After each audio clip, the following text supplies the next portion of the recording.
Glória a Deus.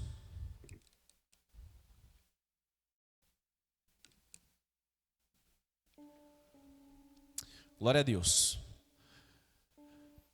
Nós estamos em marcha, amém? Fala como um profeta do Senhor, nós estamos em marcha. Para o Simon e para toda a igreja, vira para alguém perto de você e fala assim: nós estamos em marcha. Nós estamos marchando para mais experiências com Deus, amém? Nós estamos marchando para isso, nós estamos marchando para mais profundidade no nosso relacionamento com o Senhor. Você pode dar um amém por isso? Se eu estou falando com você, dá um amém, tá? Nós estamos marchando para novas experiências com Deus. Nós estamos marchando para mais conhecimento de quem Deus é. Nós estamos marchando para um conhecimento da glória de Deus. Nós estamos marchando para uma transformação das nossas famílias. Nós estamos marchando uma transformação completa da nossa casa. Nós estamos marchando para a transformação dessa cidade. Nós estamos marchando para aquilo que Deus tem para mim e para a sua vida, amém? Você pode dar um amém forte, aplaudir o Senhor, ou glorificar Ele, reconhecer quem Ele é?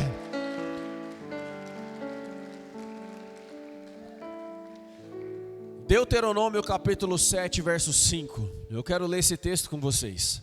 Nos cultos anteriores, nós trabalhamos Deuteronômio capítulo 7, verso 1, onde haviam as nações a serem enfrentadas ou conquistadas, né, quando o povo entrasse na terra prometida. Falamos de todas elas, das 7 nações que estão relacionadas no texto. E hoje nós continuamos em marcha, mas eu quero ler com vocês Deuteronômio a partir do capítulo 7, a partir do verso 5. E a palavra do Senhor diz assim: assim vocês trarão essas nações, assim vocês tratarão essas nações. Derrubem os seus altares, despedacem as suas colunas sagradas, despedacem os seus postes de Aserá e queimem os seus ídolos. Pois vocês são um povo santo para o Senhor, o seu Deus. O Senhor, o seu Deus, os escolheu dentre todos os povos da face da terra para ser o seu povo, o seu tesouro pessoal. O Senhor escolheu de todos os povos da face da terra, Ele escolheu você para ser o seu tesouro pessoal. É isso que a palavra do Senhor está falando. Quando nós olhamos para esse texto, eu vou ler novamente, vou ler ele inteiro novamente. Assim vocês tratarão essas nações. Derrubem os seus altares, despedacem as suas colunas sagradas, despedacem os seus postes de Aserá e queimem os seus ídolos, pois vocês são um povo santo para o Senhor, o seu Deus. O Senhor, o seu Deus, os escolheu dentre todos os povos da face da terra para ser o seu povo, o seu tesouro pessoal. Quando nós lemos esse texto, a primeira coisa que me chama a atenção é Deus dizendo um povo santo para o Senhor. Um povo santo para o Senhor. Quando nós olhamos um povo santo para o Senhor, é um povo que foi separado por Deus. É um povo que foi retirado de todas as demais possibilidades, onde o Senhor separou. Ser santo é ser separado, amém? Então o Senhor separou esse povo para que esse povo seja de exclusividade do Senhor.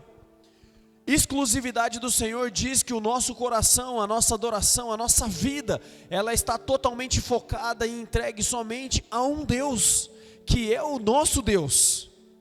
Ser separado é que a minha adoração, a minha vida tem que ser uma expressão de adoração somente a um Deus, que é o Deus. E não um Deus, é o Deus, letra maiúscula para falar de Deus, amém?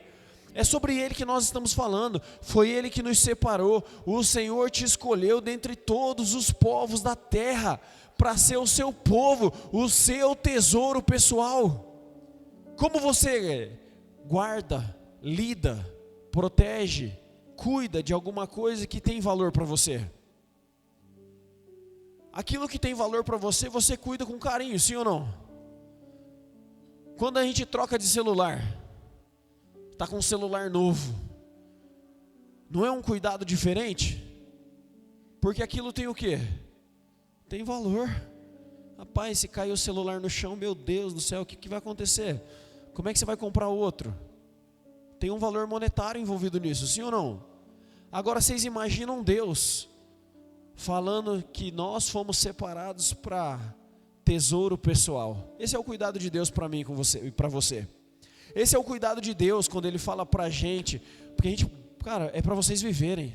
É para vocês marcharem, é uma terra para ser conquistada, existe pessoas a serem influenciadas, existe uma cidade para ser impactada, existe um local, uma empresa lá onde você trabalha, que pessoas podem ser libertas por meio da sua presença naquele lugar. Então vai, porque o Deus que está falando que separou o povo como o tesouro pessoal é aquele que está te enviando, é Ele que diz: ide, fazei discípulos, é Ele que diz: vai, pregue a palavra, ensine obediência, batizando em nome do Pai, do Filho e do Espírito Santo. Não importa o que você faz, não importa onde você trabalha, a capacitação que você precisa, os dons, os talentos que você precisa, o Senhor já te entregou, e Ele prepara todo o ambiente para você ir e fazer discípulos naquele lugar. Ele que é o seu tesouro pessoal, você é o tesouro pessoal dele, desculpa. Então é Ele que cuida de todas as coisas. E sabe por que o Senhor fez isso? Sabe por que o Senhor te separou como um tesouro pessoal dele? Você acha que é porque você é bonito? Olha para a pessoa do seu lado e fala: você acha que é porque você é bonito?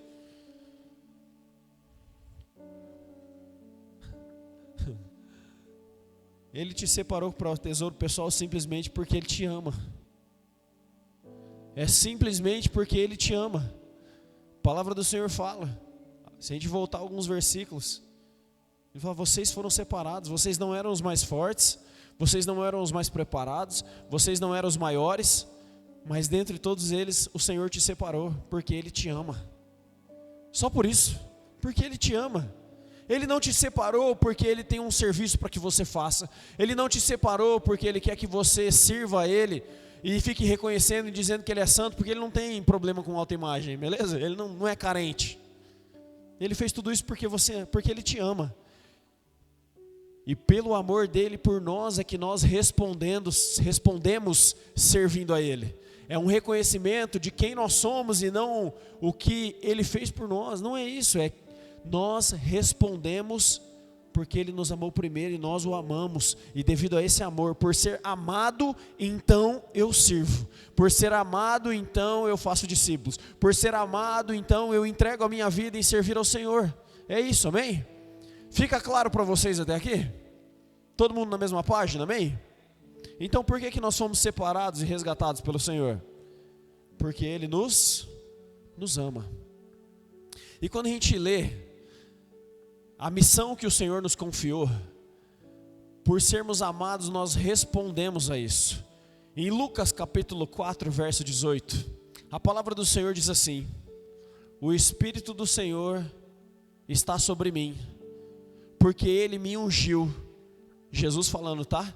E Ele me enviou para proclamar liberdade aos presos e recuperação da vista aos cegos, para libertar os oprimidos e proclamar o ano do favor do Senhor, ou o ano aceitável do Senhor.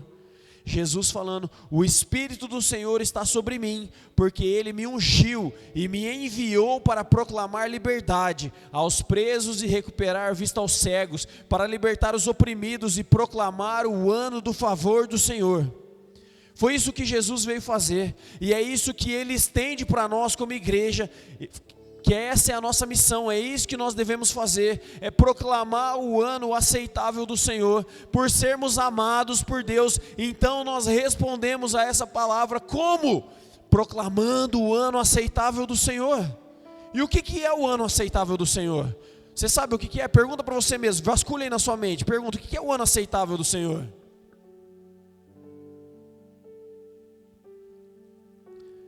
Jesus está citando Isaías capítulo 61 nessa parte. Ele faz uma alusão ao ano do jubileu. O ano do jubileu era quando as pessoas eram libertas da escravidão. quando as pessoas elas recebiam o perdão das dívidas. É um ano onde as pessoas elas devolviam as propriedades, aqueles que perderam as propriedades, eles recebiam as propriedades de novo, que é o ano do jubileu. É o ano de descanso da terra, onde a terra precisava descansar para que ela pudesse se recuperar. E então nos anos seguintes elas dariam muito fruto. Esse é o ano do jubileu, esse é o ano aceitável do Senhor. Quando nós estamos pregando a Jesus, quando nós estamos falando de quem Ele é, quando nós estamos fazendo discípulos, nós estamos declarando e anunciando o ano aceitável do Senhor, porque pessoas são libertas, pessoas são curadas, pessoas são perdoadas, dívidas são perdoadas, pessoas que estavam presas no pecado são libertadas, tá certo? Tá, né? Pessoas são livres, amém? É isso que o Senhor te comissionou a fazer, é isso que Ele conta com você para fazer, declarar o ano aceitável do Senhor. Você já falou de Jesus para alguém? Você já falou de Jesus pelo menos para uma pessoa na sua vida? Quem já? Dá um glória a Deus. E você falou de Jesus, a pessoa entendeu. E no final, quando você terminou de falar de Jesus, você falou assim: então você quer entregar a sua vida para Jesus? E a pessoa falou: eu quero. E aí você fez uma oração de entrega junto com ela. E como que foi para você depois? Como você ficou se sentindo?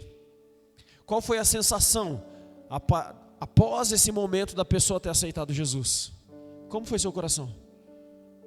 Você não foi cheio de uma alegria? Não foi cheio de uma sensação de: meu Deus, eu nasci para fazer isso? Porque você nasceu para fazer isso. Você está cumprindo o seu chamado, declarando o ano aceitável do Senhor, a restauração de famílias. Aonde você entra, famílias são restauradas, amém? Só que quando a gente olha para a palavra, e nessa parte de Deuteronômio, da qual nós lemos, Moisés está instruindo o povo. O povo foi tirado do Egito, o povo peregrinou pelo deserto, e agora eles estão às portas de adentrar na terra prometida. Eles viram uma geração ficando para trás, uma geração que não entendeu, que não olhou para as promessas do Senhor e olhou para os desafios e para as dificuldades e foi ficando pelo caminho.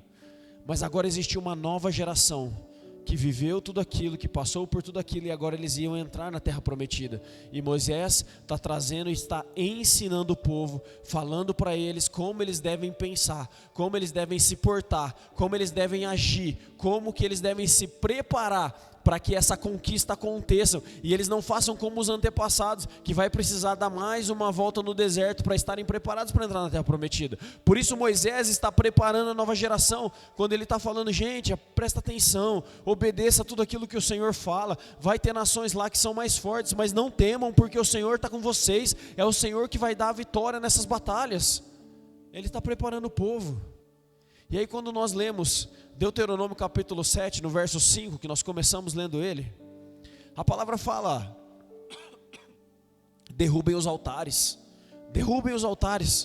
despedacem as colunas sagradas, despedacem os seus postes e queimem os seus ídolos. Ele está falando a respeito de uma ação que precisa acontecer, que precede, que vem antes de viver o acesso à terra prometida, trazendo para a nossa realidade, de viver um novo nível com Deus, de ter novas bênçãos do Senhor chegando na sua vida, ter um entendimento maior de quem Deus é. Aquilo que precede as vitórias, as conquistas, a bênção do Senhor, a promessa do Senhor, é você derrubar os ídolos que existem, é acabar com toda a idolatria, é tirar tudo aquilo que pode estar ocupando o lugar de Deus, é tirar aquilo que talvez está no mesmo nível de Deus na sua vida. Precisa ser tirado tudo isso, para que então a conquista possa acontecer. E quando Moisés fala: quando vocês entrarem, acabem com tudo, para que não tenha nem a possibilidade de vocês olharem para o lado e trazer alguma coisa na mente, ou querer se contaminar com essas coisas. Acabem com tudo, porque vocês são um povo separado. Não pode ter concorrência no coração. Não tem como você torcer para o Brasil e para a Argentina, beleza? É só uma alusão, gente, tá tudo bem. Eu poderia falar: não dá para você torcer para o Corinthians e para o Palmeiras, não dá para você ser crente e torcer para o Flamengo.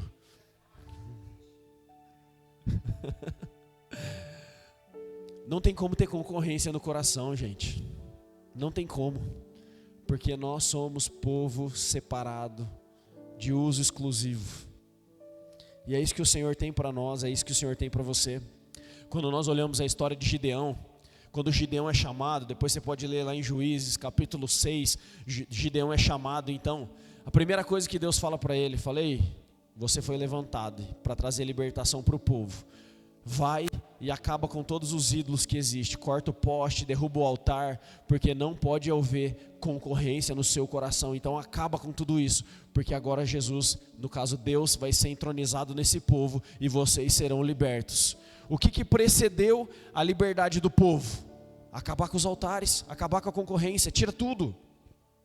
E Mateus capítulo 6, verso 24, do qual nós lemos no momento de oferta, diz: ninguém pode servir a dois senhores, pois odiará um e amará o outro, ou se dedicará a um e desprezará o outro. Vocês não podem servir a Deus e ao dinheiro, ou a mamon. Entendam que talvez esse seja o ídolo que precisa ser derrubado na sua vida hoje. Talvez possam existir outras coisas, mas talvez é esse o ídolo que precisa ser derrubado hoje. Talvez essa é a influência que existe operando na sua vida, e que hoje a gente quer deixar claro, para que você abandone, para que o altar seja derrubado, para que o poste seja derrubado, e que no nome de Jesus você viva coisas incríveis com o Senhor a partir de agora, no nome de Jesus, amém? Eu não estou querendo dizer que você não vive coisas incríveis, mas eu tenho certeza que Deus tem mais para entregar para você. Deus tem mais para fazer por meio da sua vida, amém? Quem tem disposição e vontade de ser assim um vaso nas mãos do Senhor, de transformar a realidade por onde passa? Se tiver, levanta a mão, começa a glorificar o Senhor. Quem tem vontade que por onde passa assim, as pessoas possam olhar para você e ver Jesus na sua vida. Elas possam olhar para você e falar assim: cara, eu não sei o que você tem, mas você tem algo diferente, isso incomoda o meu coração, e eu preciso disso que você tem. Me fala o que é. Você é tão alegre, você é tão feliz, o que você tem? Me conta o que você tem. Me conta o que você tem, que esse desejo que existe no seu coração possa queimar cada vez mais, possa se acender cada vez mais, que o desejo do seu coração de ser um vaso, um instrumento na mão do Senhor afinado, um instrumento afinado nas mãos do Senhor, possa crescer cada dia mais, que essa seja a verdade sobre a sua vida, no nome de Jesus. Mateus 6,24, não tem como servir a dois senhores. E essa influência que Jesus está denunciando aqui, que não tem como servir a Deus e servir Mamon, é o único lugar da Bíblia que existe uma comparação de senhorio. Jesus não fala isso a respeito de Satanás, em nenhum momento é tratado isso a respeito do inimigo, mas ele traz Mamon aqui nesse versículo, e isso aqui precisa vir como um alerta para nós. Percebam o que a influência disso causa. E entendam que ele está falando de dinheiro, mas é mamon, é esse espírito que atua. Quando ele continua falando, nos próximos versículos, nós lemos o 24, a gente vai continuar lendo. Do 25 em diante, ele vai começar a dizer quais são as evidências da influência disso sobre a vida da pessoa. Não vou falar nem da minha, nem da sua, nem da nossa, da pessoa. A influência da vida da pessoa. Quais são os indícios que isso acontece? E ele continua o versículo dizendo assim: por isso, diga você que, versículo 25, diga você que não se preocupem com sua própria vida. Então qual que é a primeira evidência de que existe uma influência desse espírito sobre a sua vida? Uma grande preocupação com a minha própria vida. Uma grande preocupação com a minha própria vida. Eu penso muito na minha vida, eu tenho medo da minha vida, eu fico pensando em agora, como é que vai ser, e se minha vida, e isso e aquilo. Quanto mais eu penso em mim, menos eu penso no reino. Então a primeira evidência dessa influência atuando sobre a sua vida é você cada vez mais olhando para dentro. É para mim, sou eu, e o meu, e as minhas coisas, e eu. E ele continua. O pensamento é: e o que eu vou comer? E quanto ao que eu vou beber? Nem com o corpo, quanto ao que eu vou vestir. Então ele está falando a respeito de comida, de bebida e de vestes. Talvez a sua preocupação não está: meu Deus, o que eu vou beber na próxima refeição? O que eu vou tomar? Não. Mas entenda o que ele está querendo dizer aqui. E os boletos que eu tenho para pagar? E no ano que vem, como é que vai ser? E amanhã? E mês que vem? E o sustento? E se acontecer alguma coisa? E se vem alguma coisa, uma catástrofe natural e acaba com tudo aquilo que eu estou construindo? Ah, mas e se ventar demais? Mas e se chover? E se fizer sol demais? Mas e se a lua mexer um pouquinho? Essas começam a ser as preocupações. Cara, e se eu for mandado embora do trabalho? E se minha empresa vender menos? E se a gente parar de vender? E se o fulano pedir a conta? E se o outro lá disser que não me ama mais? A vida, continuando, a vida não é mais importante do que a comida, o corpo, mais importante do que a roupa? Jesus está falando, ei, presta atenção, vocês foram separados como tesouro pessoal. Vocês acham que o tesouro pessoal de Deus vai deixar com que as coisas aconteçam assim? Não tem em vocês muito mais valor do que o que vai comer, o que vai beber, o que vai vestir? E ele continua, observem as aves do céu, não semeiam, nem colhem, nem armazenam em celeiros, contudo, o Pai Celestial de vocês as alimenta. Vocês não têm muito mais valor do que elas? Já viram um passarinho mendigando? Pararam no sinal e ele estava vendendo a paçoquinha? Eles não estão nem aí para isso. Não quer dizer que você não tem que trabalhar, amém? Ontem no seminário de finanças falamos a respeito disso, organização pessoal das finanças pessoais, como organizar, como fazer. E existe um momento específico, existe uma porção para você guardar, existe a porção de Deus, existe a porção para guardar e existe uma porção para gastar. Organização, não quer dizer que você vai viver de uma forma desveirada aí, mas a preocupação é outra, o pensamento é outro. E ele continua, quem de vocês, por mais que se preocupe, pode acrescentar uma hora que seja a sua vida? Em outras versões ele fala, um côvado seria mais ou menos uns 45 centímetros. Então quem conseguiria? Qual é o tempo que você demora para percorrer 45 centímetros? 45 centímetros é quase uns 60% de um passo meu, quase meio passo meu. Quanto tempo eu demoro para dar um passo? Por mais que eu me preocupe muito, toda a preocupação da minha vida seja para comigo, eu não consigo acrescentar nenhum passo na minha vida, no final da minha vida eu não consigo fazer. Não adianta, não vai conseguir. E ele continua, por que vocês se preocupam com roupas? Veja como crescem os lírios do campo, eles não trabalham nem tecem. Contudo, digo a vocês que nem Salomão em todo o seu esplendor vestiu-se como um deles. Se Deus veste assim a erva do campo, hoje existe e amanhã é lançada no fogo, não vestirá muito mais a vocês, homens de pequena fé? Portanto, não se preocupem dizendo o que comeremos, o que beberemos ou o que vestiremos, pois os gentios, aqueles que não servem ao Senhor, aqueles que não conhecem a Deus, aqueles que não têm Jesus como Senhor, que correm atrás dessas coisas, mas o Pai Celestial de vocês sabe que vocês precisam delas. Você pode dar um amém por isso? A palavra talvez está sendo difícil, mas no final vai dar certo, tá bom? Então já pode ficar feliz, porque no final vai dar tudo certo. Jesus é assim, no final a gente já sabe que vai dar bom, beleza? Amém? Então entendam que nós lemos no momento de oferta, nós lemos o versículo em 1 Timóteo que fala que a cobiça ao dinheiro, o amor ao dinheiro, o desejo desvairado por dinheiro produziu aflições e sofrimentos. E aí a gente volta para o versículo onde ele diz, quem que corre atrás dessas coisas? Quem corre atrás dessas coisas são os gentios, os pagãos, aqueles que não conhecem a Deus. E o caminho de ficar correndo atrás dessas coisas é sofrimento e aflição. E é assim que acontece. Essas são as evidências que existe uma influência de Mamon sobre a sua vida. A atuação dele gera isso. O que eu vou comer, o que eu vou beber, o que eu vou vestir, e como é que eu vou fazer, e agora, e como é que vai ser minha vida, e eu vou dar esse passo de fé, e agora Deus vai me abençoar, e eu vou ir fazer missões, e como é que Deus vai fazer, será que vai dar certo, será que eu vou ter dinheiro para pagar, e não sei o que, e agora como é que vai ser?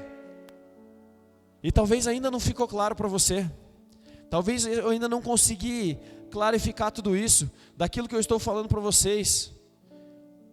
Mas você veio aqui nessa noite para entronizar e glorificar o Senhor, declarar que Ele é o Senhor sobre a sua vida, Ele é o Senhor sobre a sua casa, Ele é o Senhor sobre a sua família, Ele é o Senhor sobre o seu trabalho, Ele é o Senhor sobre o seu ministério, Ele é o Senhor sobre os seus filhos, Ele é o Senhor sobre os seus pais, Ele é o Senhor, e não tem concorrência.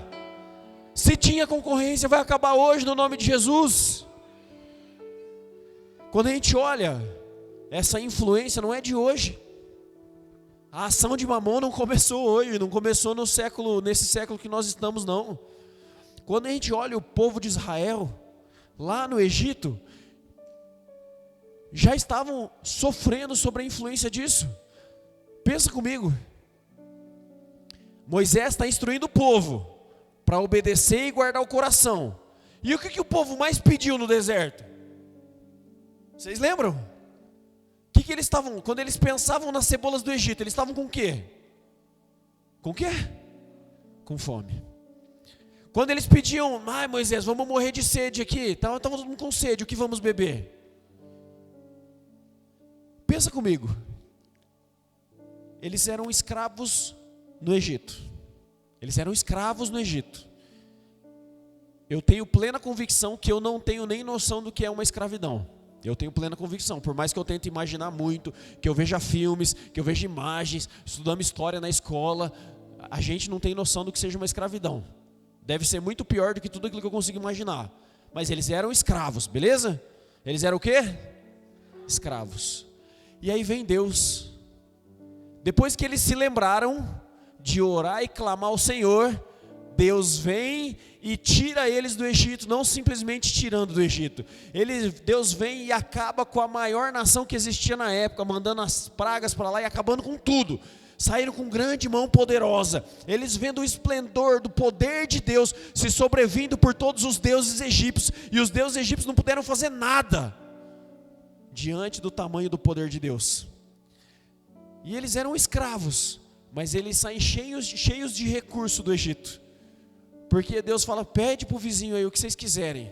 As mulheres entraram, vasculharam o guarda-roupa, pegaram sapato, bolsa, pegaram de tudo.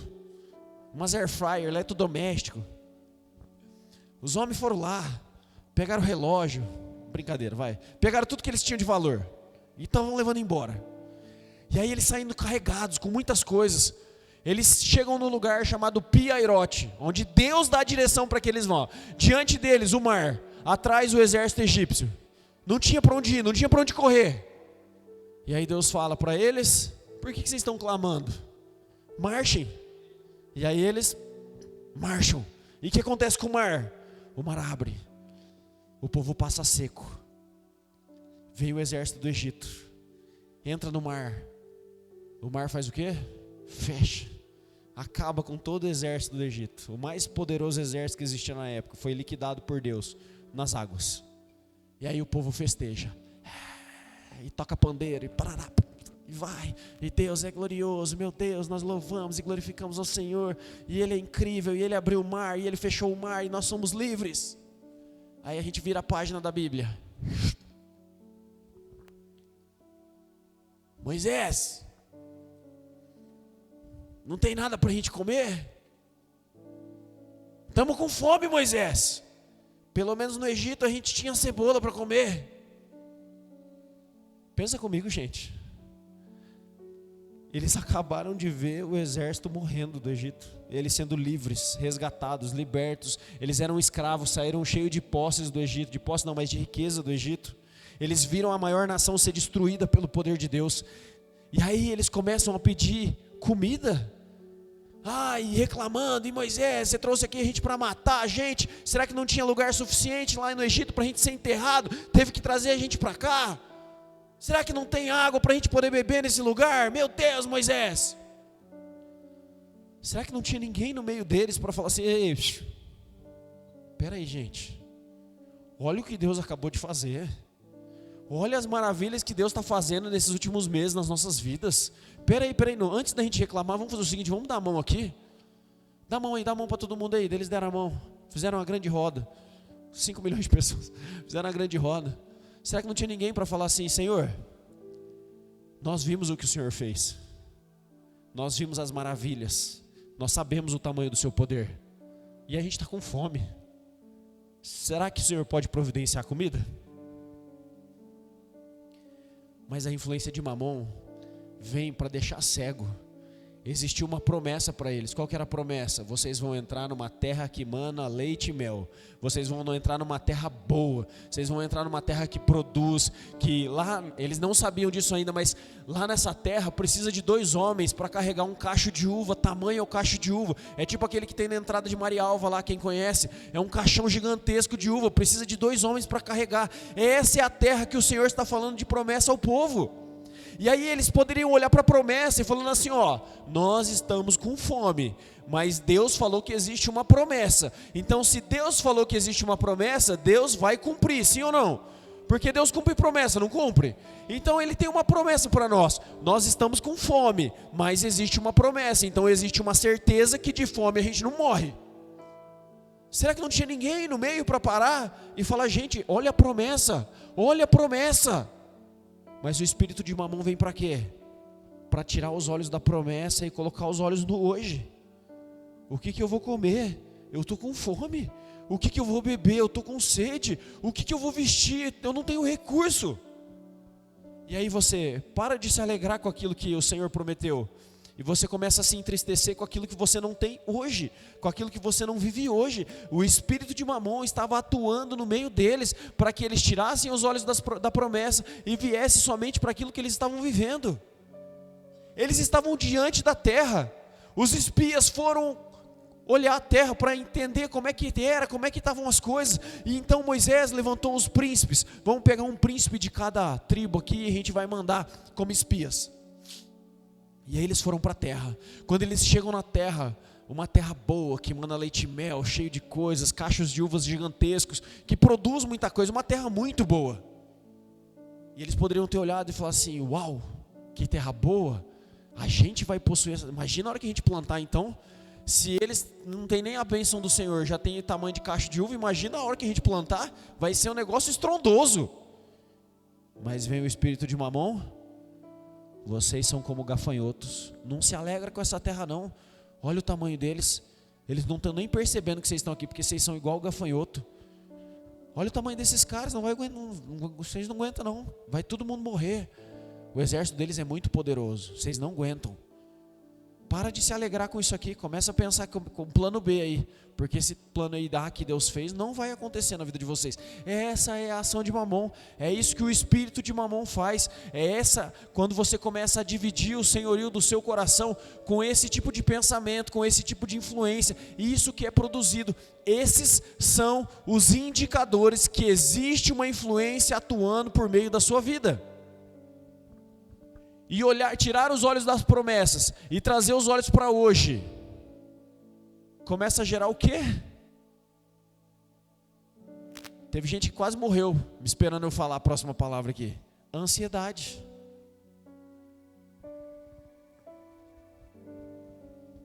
Existe alguma geração mais ansiosa do que a que vivemos hoje? Não existe. Nós vivemos na geração mais ansiosa que já havia na história. É a ação de quem isso? E qual que é a dificuldade? A dificuldade é levantar os meus olhos, olhar para os montes de onde vem o meu socorro. E o meu socorro vem do Senhor, não das circunstâncias que eu estou vendo. Não é o que os meus olhos enxergam, mas é em quem eu confio. Quem é o meu Senhor?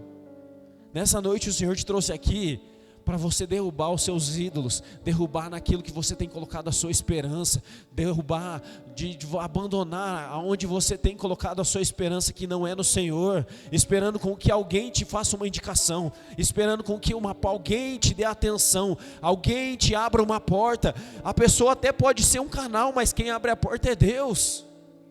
É Deus que abre essa porta. Levante os seus olhos, olhe para a promessa, pare de olhar para o dia de hoje, porque o que nos faz olhar para o dia de hoje é essa ação.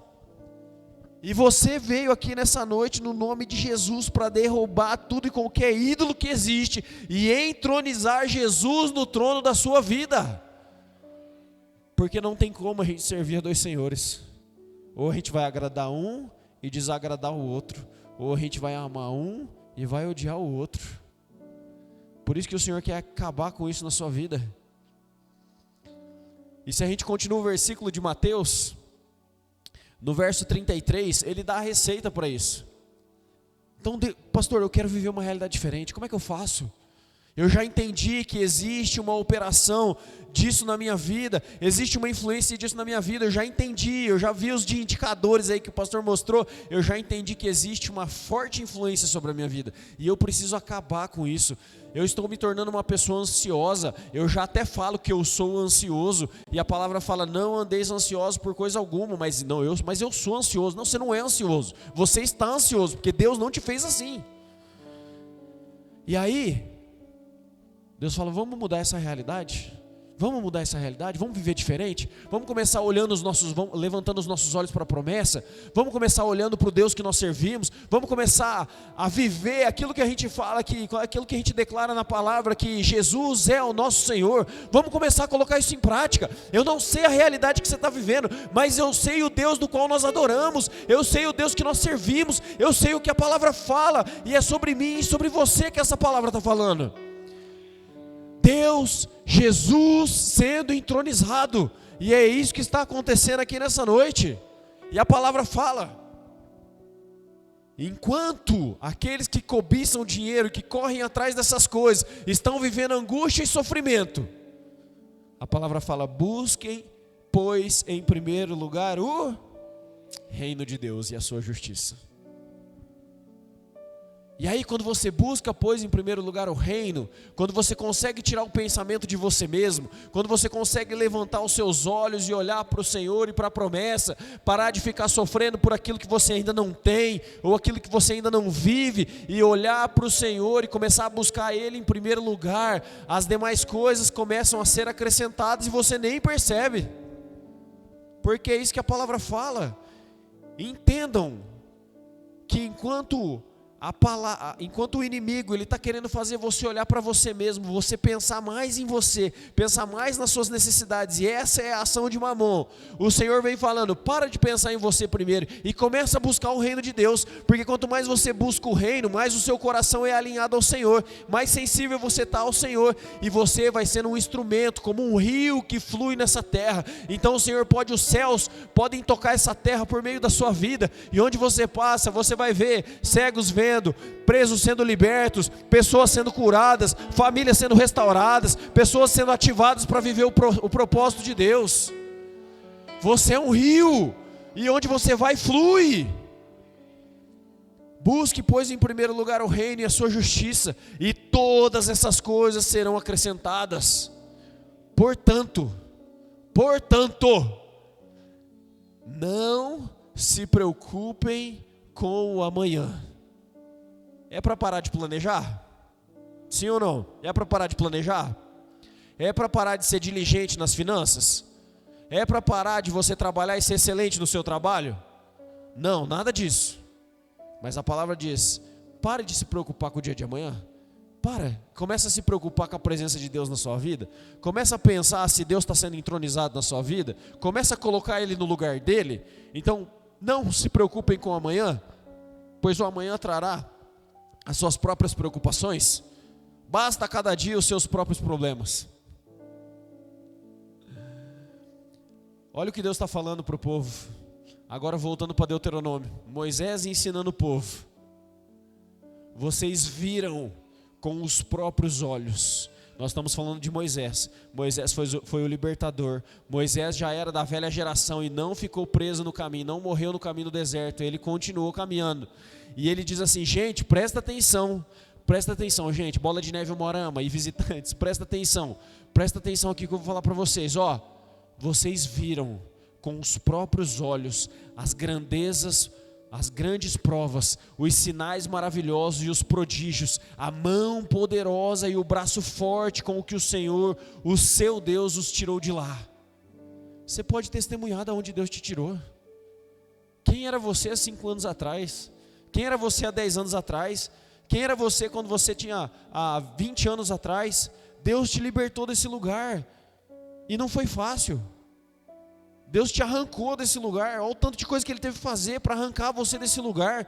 Pessoas que foram ativadas para poder ser um suporte para você na sua vida, para você hoje estar onde você está. Vejam, vocês viram com os próprios olhos. E Ele continua: o Senhor, o seu Deus, fará o mesmo com todos os povos que agora vocês temem. Qual é o seu temor? Qual é o seu medo? Qual é o seu medo? O que tem tomado conta dos seus pensamentos? O que tem te roubado a sua atenção? Quando você você está pensando aqui no seu trabalho, e de repente você para de pensar no seu trabalho. Qual é a preocupação que vem? Qual é o pensamento que vem na hora? O Senhor quer te fazer livre disso no nome de Jesus. Onde está depositada a sua confiança? No seu gerente te perceber e você ser promovido no seu trabalho? No seu investimento de tempo e esforço para que a sua empresa dê certo? Continue se esforçando, mas a sua esperança não pode estar no seu braço forte. A nossa esperança está no Senhor. Quando a coisa aperta, para onde você corre? O Senhor te tirou da bebida, a coisa aperta, você volta para a bebida. Você era ansioso e você não é mais, no nome de Jesus. Mas quando a pressão começa a aumentar, a ansiedade começa a vir a flor da pele, o que você faz? Entenda que você pode passar uma vida inteira na igreja, e falar isso é muito triste, mas é a verdade. Você pode passar uma vida inteira numa igreja sem desfrutar de uma transformação. Entenda que vir à igreja é um passo maravilhoso e é essencial para você viver os planos de Deus para a sua vida. É essencial, vir à igreja é essencial. Mas agora falta você se lançar no Senhor. Vir você já veio, mas agora você precisa se lançar ao Senhor. E essa é uma ação sua a ser feita. É uma decisão pessoal de se lançar no Senhor. É uma decisão pessoal de receber a palavra, permitir com que ela caia num solo fértil e você responder a palavra e falar assim: Senhor, puxa, é verdade, tem coisa aqui do mesmo nível do Senhor. Quando eu olho naquilo que eu gasto o meu tempo, o Senhor está longe de ser a prioridade. Quais ídolos precisam ser derrubados hoje? Quais são os ídolos que precisam ser derrubados hoje? E eu quero te convidar a ficar de pé essa noite.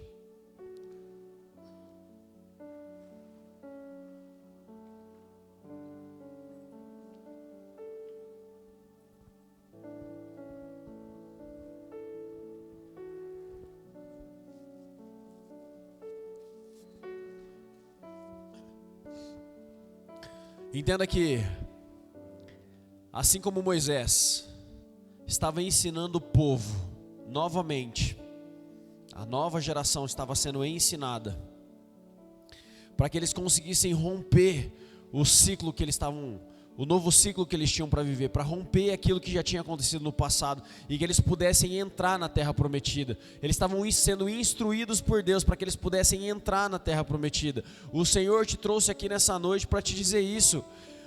Gente, não tenham medo, não tenham medo. Deuteronômio 7,18, que é a continuação do texto. Não tenham medo, lembrem-se bem do que o Senhor, o seu Deus, fez a Faraó e a todo o Egito. Lembre-se bem da onde o Senhor te tirou. Lembre-se bem da vida transformada que você já teve. Lembre-se bem da transformação que você já viveu. O quanto Deus já moveu, o quanto Deus já fez, o quanto Deus já transformou. O quão bondoso é o Senhor. Nós declaramos que Ele é bondoso, que Ele é grande. Quão grande é o nosso Deus, quão poderoso é o nosso Deus. E nós continuaremos cantando: quão bom é o nosso Deus. Lembre-se daquilo que Ele já fez na sua vida. Lembre-se daquilo que Ele já fez na sua vida. O Senhor é bom. O Senhor é bom, as misericórdias do Senhor duram para sempre. Lembra daquilo que Ele fez na sua vida. Lembre-se disso, abandona o medo agora. Coloca tudo aquilo que você tem colocado, a sua esperança, a sua confiança. Começa a declarar isso ao Senhor. Entregue no altar do Senhor nessa noite.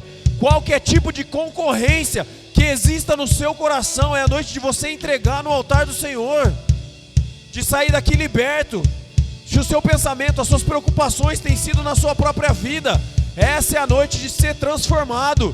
Se os seus pensamentos estão somente em você, o que você vai comer, o que você vai beber, o que você vai vestir, como que vai ser agora, como que vai ser a minha vida financeira, e a minha filha, e o meu filho, e os meus pais, e os meus parentes, como que vai ser a partir de agora? Eu digo para você, lembre-se bem daquilo que o Senhor já fez.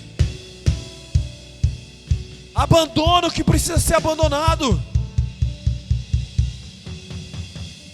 Abandona aquilo que precisa ser abandonado. Quando nós olhamos para a palavra, nós temos um comparativo muito claro. Nós temos de um lado o jovem rico, que desde novo ele vivia na igreja. Jesus chega para ele e ele fala: bom mestre. E Jesus responde: bom por quê? Bom é Deus. O que eu devo fazer para herdar a vida eterna? Jesus responde: segue os princípios, segue os mandamentos. Ah, isso aí eu já faço, Jesus. Aí ele vem e fala: então, vende tudo que você tem, dá aos pobres e me segue. E a palavra mostra alguém que vinha na igreja, alguém que já vinha há muito tempo na igreja, mas que não teve coragem de entregar aquilo que tinha. Eu não consigo ver Jesus na expectativa de que ele realmente fosse seguir Jesus, mas Jesus estava mostrando que você pode seguir muitas coisas, você pode estar na igreja faz tempo, mas se você não entregar o seu coração verdadeiramente, você vai continuar sem ser transformado, você vai continuar sendo preso, você vai continuar com ídolos, você vai continuar dividindo o seu coração com tantas outras coisas. Por outro lado, a gente tem Zaqueu, um coletor de impostos, alguém que era odiado pelo seu povo, considerado um traidor, um ladrão que extorquia o povo. Mas ele fica sabendo que Jesus ia passar, e ele não se contenta simplesmente em estar no meio da multidão, ele não se contenta simplesmente em ficar aguardando para ver Jesus.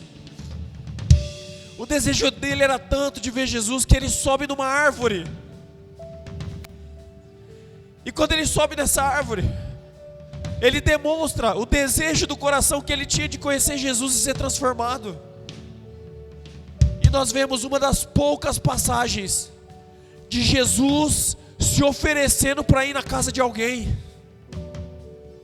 Jesus olha para ele e fala: Zaqueu, desce dessa árvore, hoje eu vou para sua casa, hoje eu vou lá na sua casa jantar.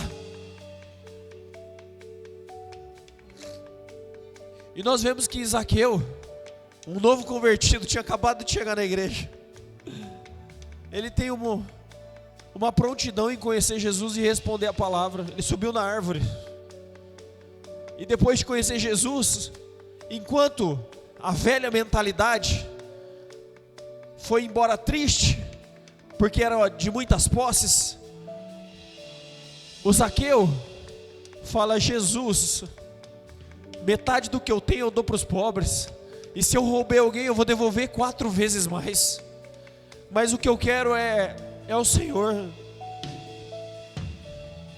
Você pode vir aqui nessa noite, você pode vir aqui o resto da sua vida, mas se você não tiver coragem de subir na árvore, você vai continuar voltando embora triste. Essa é a noite de você entronizar Jesus no centro do seu coração. Eu não sei onde você tem colocado a sua esperança, eu não sei onde você tem colocado a sua expectativa, mas eu sei que hoje você veio para ser liberto. Por isso reage a essa palavra, responde a essa palavra, entrega aquilo que precisa ser entregue, se proste diante do Senhor, se lance na presença do Senhor, derruba os ídolos, corta aquilo que precisa ser cortado, mas vem desesperadamente aos pés do Senhor. Responda a essa palavra.